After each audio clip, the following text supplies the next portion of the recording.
is Glenda, and today I have a quick unboxing of an order that I made from Lotioncrafters. First thing I got is hyaluronic acid. This is a very small amount.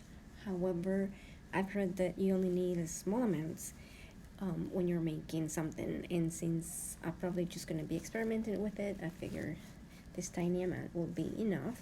I also got a small spatula, which is also good to get small quantities of powder out of containers. And then the last thing is some retinol caps. Now these are some ready to use caps or capsules. Pretty much the way they work is that you break off the end, and then whatever liquid it comes out, you apply it to your face. Retinol is supposed to be good to prevent wrinkles and other things.